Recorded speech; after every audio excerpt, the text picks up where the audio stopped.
Ezequiel 39 versículo 1 a 40 versículo 27. Ó filho do homem, profetiza ainda contra Gog, nestes termos: assim declara Yahvé, o Senhor Deus: eis que eu me disponho contra ti, ó Gog, príncipe maior de Meseque e Tubal. Eu mesmo te farei vir do extremo norte e te enviarei contra os montes de Israel. Então, com um só golpe, tirarei o arco da tua mão esquerda e farei 2 flechas caírem da tua mão direita. Nos montes de Israel serás derrotado, tu e todos os teus exércitos e as nações que estiverem contigo. Haverei de entregar-te como alimento às aves de rapina e àquelas que devoram carniça, e aos animais selvagens. Cairás em campo aberto, pois assim eu determinei, palavra do Senhor, o soberano Yahvé. Eis que mandarei descer fogo sobre Magog e sobre todos aqueles que habitam despreocupados e seguros nas ilhas e regiões costeiras, e eles saberão que eu sou Yahvé, o Senhor. Farei o meu santíssimo nome reconhecido no meio do meu povo Israel, e nunca mais permitirei que se profane o meu nome, e todas as nações saberão que eu sou Yahvé, o Santíssimo em Israel. Eis que todos estes acontecimentos estão chegando e em verdade se cumprirão. Palavra do Senhor Deus. Este é o dia que tanto tenho anunciado. Os habitantes das cidades de Israel sairão e usarão armas como combustível para acenderem fogo: os escudos, pequenos e grandes, os arcos e flechas, os porretes de guerra e as lanças. Durante 7 anos eles as utilizarão para fazer fogo. Não terão a menor necessidade de ajuntar lenha nos campos, tampouco sair para cortá-las nas florestas, porquanto todo o povo usará armas como madeira para o fogo. E eles despojarão aqueles que saquearam, palavra de Yahvé, o eterno soberano Deus. E naquele dia, darei a Gog um túmulo em Israel, no vale dos que viajam para o leste na direção do Mar Morto. E será grande a admiração de todos que passarem por ali ao observarem que Gog e todos os seus batalhões estarão sepultados ao longo daquela área e lhe darão o nome de Vale de Amon-Gog, forças de Gog. Durante 7 meses a nação de Israel os estará sepultando a fim de purificar a terra. Todo o povo da terra os sepultará, e o dia em que eu for glorificado será para eles um dia memorável. Oráculo de Yahvé, o Senhor Deus. Passados 7 meses serão escolhidos homens para percorrerem a terra e cuidarem do sepultamento dos restos mortais das últimas pessoas que tombaram. E assim toda a terra será purificada. Quando estiverem caminhando pela terra e um deles vir um osso humano, fincará um marco ao lado do osso até que os coveiros venham e se encarreguem do seu devido sepultamento no vale de Amon-Gog. Também se formará ali uma cidade a qual se dará o nome de Amoná, Hordas. E, deste modo, eles purificarão a terra.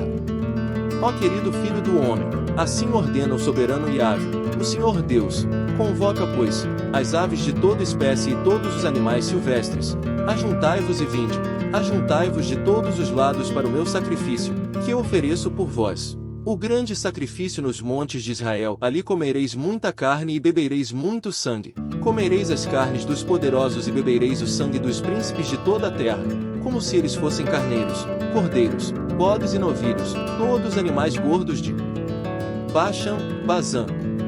Neste imenso sacrifício que vos estou preparando comereis gordura até vos fartardes, e bebereis do sangue até vos embriagardes. E vos empanturrareis de cavalos e de cavaleiros, homens poderosos, valentes e guerreiros de todo tipo. Palavra de Yahvé, o Senhor Deus. Então estabelecerei a minha glória entre as nações, e todas elas contemplarão o juízo e o castigo que eu tiver executado, e o peso da minha mão, quando eu acalcar sobre cada uma delas. Assim, daquele dia em diante a nação de Israel compreenderá que eu sou Yahvé, o Senhor, o seu Deus. E as nações pagãs saberão que os israelitas foram mandados para o cativeiro por causa da sua malignidade, porque me foram infiéis. Por isso escondi deles a minha face e os entreguei nas mãos de seus inimigos, e eles tombaram ao fio da espada. Tratei com eles conforme a sua própria iniquidade e as suas transgressões, e não permiti que vissem o meu rosto. Portanto, assim declara Yahvé, o eterno Deus: agora trarei Jacó do exílio e restaurarei o seu destino. Eu me compadecerei de toda a casa de Israel e demonstrarei todo o zelo que dedico ao meu santo nome. Quando habitarem em segurança em sua própria terra, tranquilos e sem medo de ninguém, eles se esquecerão da humilhação porque passaram e de toda a deslealdade que praticaram em relação à minha pessoa. Sendo assim, quando eu os trouxer de volta dos povos pagãos, e os houver reunido nas terras de seus inimigos, serei santificado neles diante dos olhos de muitas e muitas nações.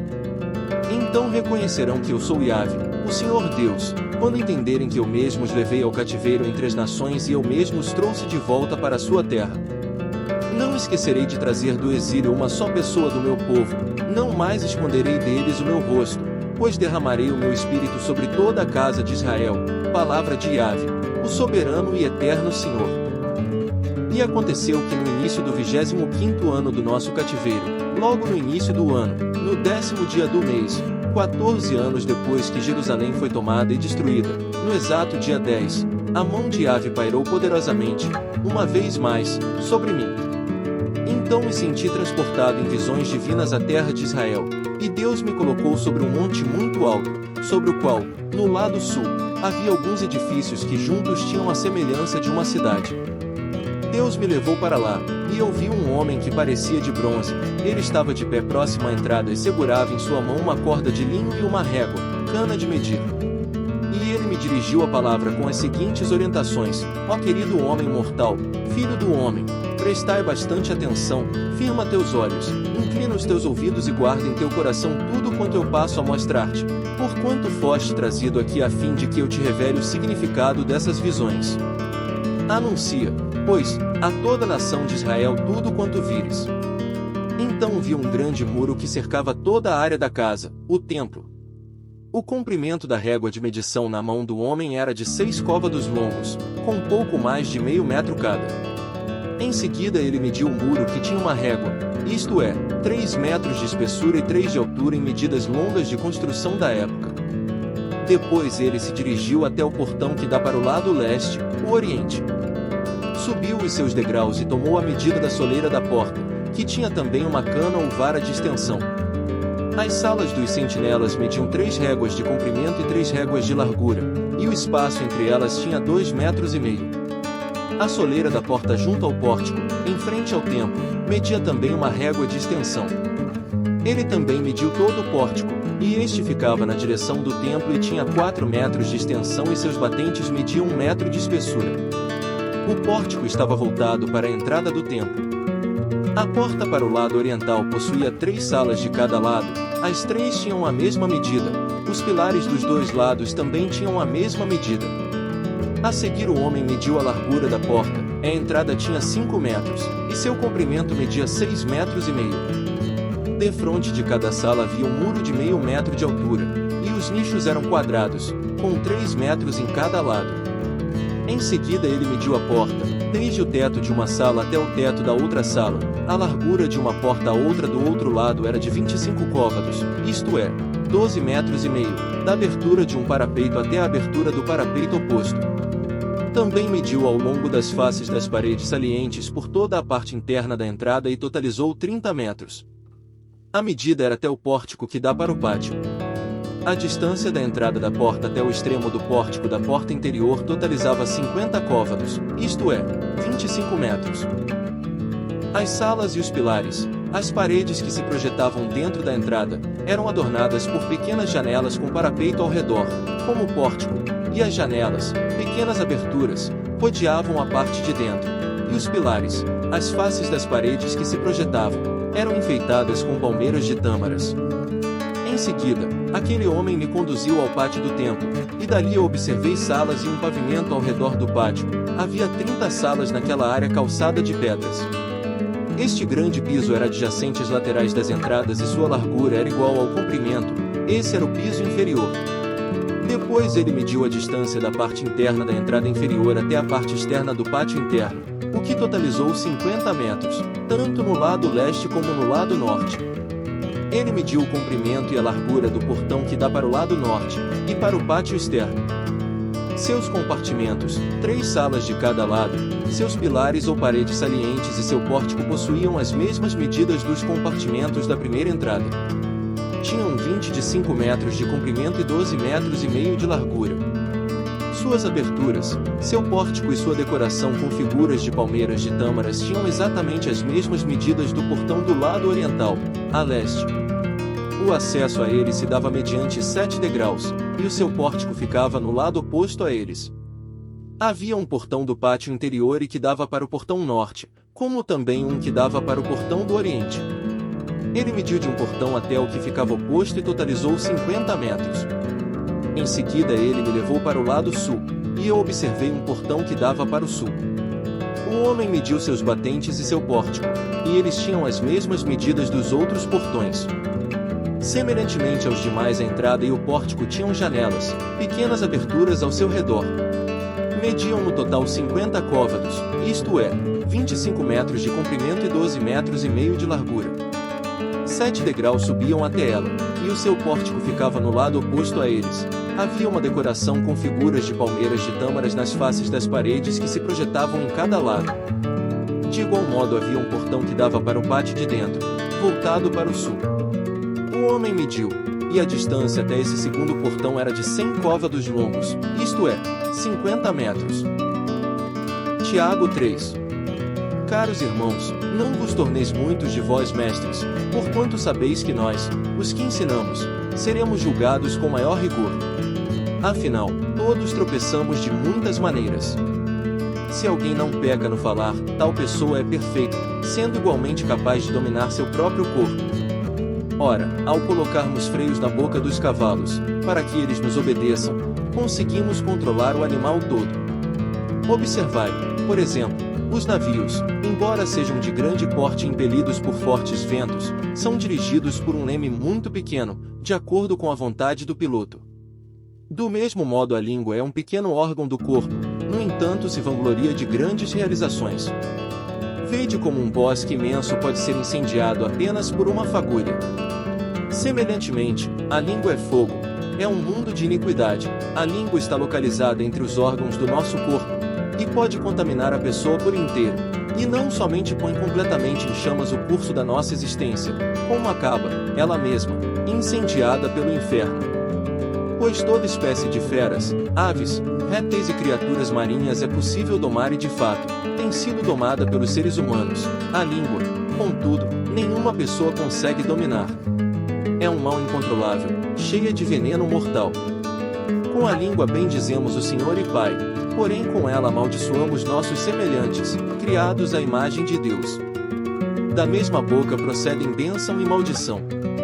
Meus queridos irmãos, isso não está certo. Acaso pode, uma mesma fonte, jorrar água potável e água salobre? Ora, meus irmãos, é possível que uma figueira produza azeitonas ou uma videira figos. Assim, também, uma fonte de água salgada não pode jorrar água doce. Cultivemos a sabedoria dos céus.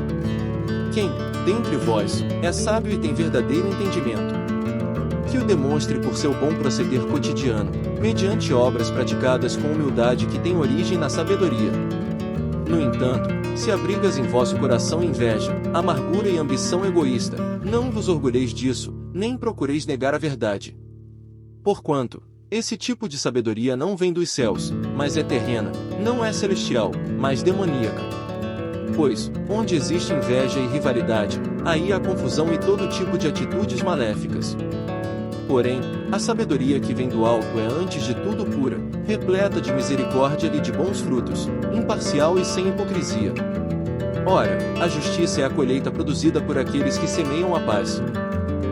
Salmos 118 versículos 1 a 18. Louvai ao Senhor, porque Ele é bom, porque seu amor permanece para sempre. Diga Israel, seu amor é para sempre. Declare a casa de Arão, seu amor é para sempre. Proclamem todos os que temem o Senhor, seu amor é para sempre. Em meio à tribulação invoquei o Senhor, e o Senhor me respondeu, pondo-me a salvo. O Senhor está comigo, nada temerei, o que podem me fazer os homens? O Senhor está comigo, Ele é meu ajudador. Verei a derrota dos meus adversários. Melhor é refugiar-se junto ao Senhor do que depositar qualquer confiança na humanidade. Melhor é buscar refúgio no Senhor do que confiar em príncipes. Todas as nações se uniram contra mim, mas em nome do Eterno as rechacei.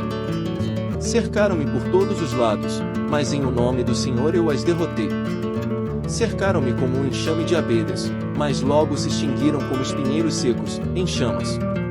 Em nome do Senhor eu as venci. Com violência me empurraram para me fazer cair, contudo o Eterno me amparou. O Senhor é minha força e o meu cântico, Ele é a minha salvação. Jubilosos brados de vitória ressoam nas tendas dos justos, a destra do Senhor realiza maravilhas. A mão direita do Senhor é exaltada, a destra do Eterno age com poder. Portanto, não morrerei, mas vivo permanecerei para proclamar as obras do Senhor. O Senhor severamente me castigou, mas não me entregou à morte. Provérbios 28 versículo 2. Quando um país está em revolta, os chefes se multiplicam, mas apenas um líder sábio consegue manter a ordem.